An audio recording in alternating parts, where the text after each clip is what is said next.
And don't be trigger happy. Hey, everybody, it's Todd Ronan and Daniel Laxton's back at you once again for another round of the Reality Forecast Show. I want to talk about remote viewing, but in a way that people aren't going to expect. So you can use remote viewing for a lot of things. And I say that it helps you uncover the absolute truth about something. So your biases, other people's biases, they don't come through in the data. And I had this session one time. It was now, mind you, when you're doing a remote viewing session, you only have an 8-digit number, and that's all you know. You don't know what the cue is. So I was doing this session, and it was about I was starting to sketch my heart. And you've seen this sketch, and you know that I talk about this in my class. Incidentally, my upcoming remote viewing class starts next week. I teach that every quarter, but so it was a blind target, and I started sketching this heart, and it was the idea that it was doing something like electromagnetic. There was information going back and forth, and it was like a very deep metaphysical concept. I started worrying that this cue, written cue that I didn't know what it was, my left brain, my monkey mind started trying to decode it. And my left brain monkey mind said, "Oh, you're doing an optimum health trajectory session and you've sketched a heart here. That must mean that there's something wrong with your heart." And so I put that aside and continued the session, but then I kept getting more ideas about my heart, my heart, my heart, my heart, this electromagnetic field, this flow of information that's both physical and non-physical. And I opened up the cue. I was done because my brain was trying to overthink. The cue was, it wasn't my optimum health trajectory. It was my optimum remote viewing enhancer. Mm-hmm. And I really had to think about what that meant. And we feel with our heart. We process information with our heart. We think with our heart. And a lot of the things that are around us are trying to either pull at our heartstrings or get yourself out of your mind and think what someone else is thinking. Manifestation, you have to have the heart and the mind. The mind is where you visualize or maybe use other senses, but you visualize.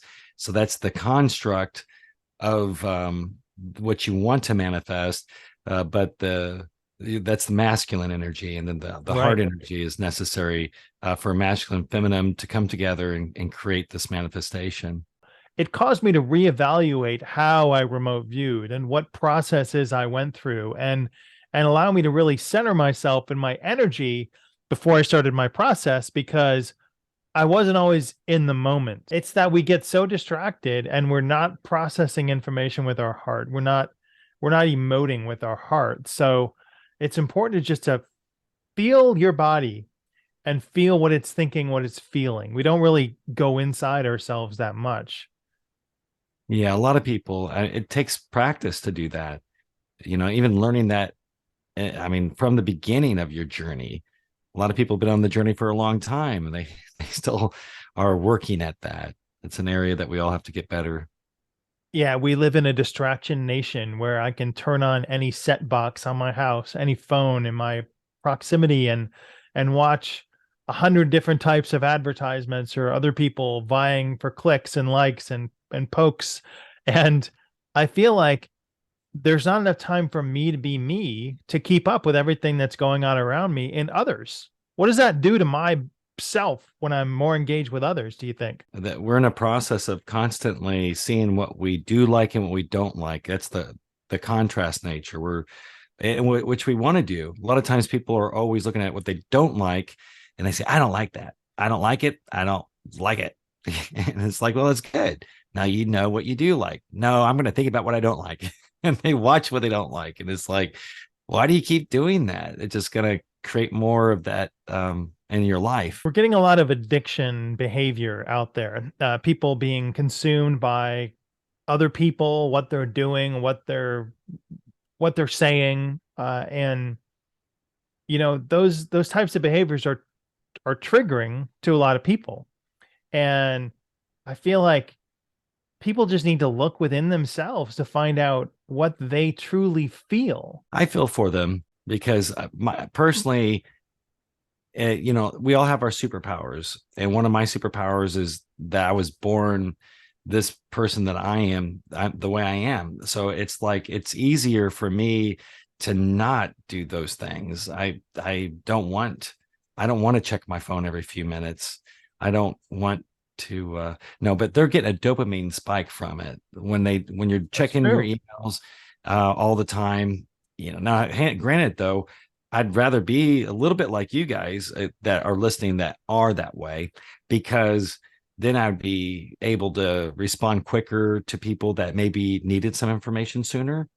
So there's a balance in that. And I think that what you're talking about, Ronan, is that there's a way imbalance for a lot of people, and it's preventing them to expand their true power by utilizing their heart. There's a true power and an imbalance in society right now. Yeah. And I think that persuasive messaging is really prominent in everyone's life, even though they don't think about it or see it. And I see these in language Dating patterns that people come up with, or new thought words, or new phrasing that comes up that I see at once immediately, and then it injected into the populace, and so that everybody starts using these phrasings of different ideas. But I've seen it in both political parties too. Not that I watched those things, but back when I did, I always saw it in one side, and I was like, oh my God, it's the same.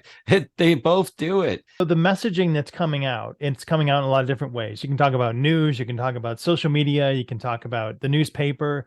They introduce things with a framing ideology, and they introduce things with emotive language and triggering language and jargon to hide they simplify things to make it so that you really can have coherent, persuasive discussions about it. They oversimplify with jargon, and they oversimplify with triggering words and framing and metaphors. And it really removes the discourse that people are allowed to have with one another, because it's boiled down to a base discussion. People in positions of authority to tell you something that you must believe. And if you question what they have told you, well, you can't question authority. They just have blanket authority as an authority figure to tell you what it is that they now believe to be true, whereas they didn't believe it to be true 6 months earlier. So they've forgotten what they told you 6 months ago. And now the new 6 month today idea, you have to believe what they tell you now, right? Not what they told you 6 months ago, what they tell you today. Sounds like the religion I grew up in, because they would change. They say you can't go to school, can't go to college, and then years later they say, oh, you know what? You can't make a living, so you can go to college. Then 4 years after that, they say, no, can't go to college. It separates you from yourself, right? It separates you from learning about others and understanding what others are thinking, because you can only have a now oversimplified conversation about a certain topic, or about a certain ideology, or about a certain, concept that's taught in the news. You can't talk about anything else, or about old times, or about memories, because you can only talk about what the repetition of the news cycle has showed you need to talk about. Would you suggest that people then find out what some of your triggers are, and then reprogram yourself to not have those triggers, or when the trigger hits, you can reprogram the trigger to give you something else. Like sometimes I have a trigger, I get really upset about something.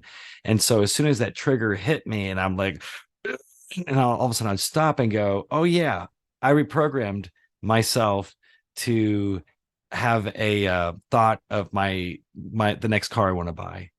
So you can take any of these triggers that are abusive to you, and then every time you hear them, but you have to do this ahead of time. Then that trigger will allow you to think about what you're wanting, like the girlfriend or the guy friend or the whatever, your car, the new house, whatever you want to think about. And so just every time it happens, so you can do this with the news too. If it's like something comes on, it's like they're talking about something you don't like, then say, oh yeah, that reminds me to think about what I do like.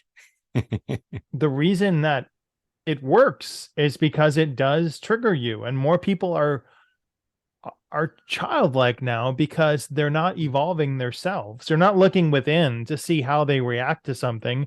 They're just emotively reacting to it. And so Atrophy. right.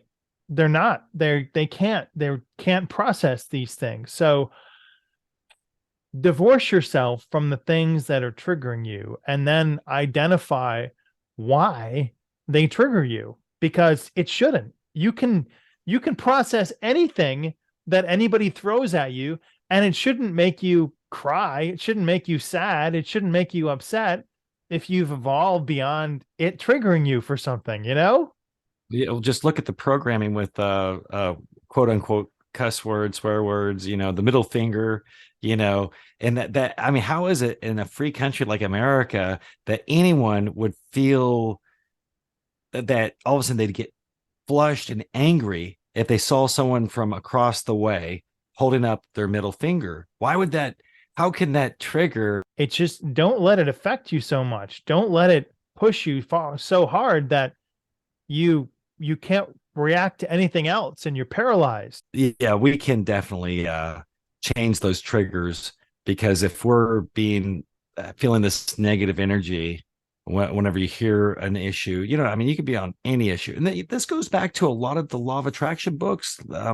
William Walker Atkinson and Wallace Wattles actually said, don't ever join one of these organizations because they've never changed anything for hundreds of years. If you join a group, that's what they're saying, that's all about where they're always angry, they're not making change in life. But if you join a group, say of scientists or whatever it is, that are making progress, then that's okay. Just look at the fruits of the people and how, if they're upset or if they're happy all the time. Be the light that shines for other people. Find organizations that are bright, that are happy, that aren't focused on maligning truths or maligning establishments or bringing anybody down or focusing on making you believe something that's not true. Just identify what your associations are, your triggers are. Don't be triggered by triggers, and don't be trigger happy. And find out what you love, find out what your heart desires, because without your heart to guide you, you're still going to be lost. And that's what they want. Without your heart to guide you, you're going to be lost. And that's what it is that they want. They want you lost and not looking within yourself. And also remember to not join anything that's anti something. If it's anti-war or anti-drugs, or it should be pro peace, it should be pro drugs, it should be pro I'm joking about that part, but it should be pro. So join people that are always you have to think of the opposite of the negative. If you don't like this, you think of the opposite and then become pro that, and that makes it really easy to choose. But I also caution against most groups, because they have high level triple agency infiltrators within that are then going to help do the things that we already talked about in this podcast to you. So look to see who's around you and recognize the truth within people and recognize the truth within yourself. It's going to make you a brighter person to shine more brightly to everybody around you. That's beautiful.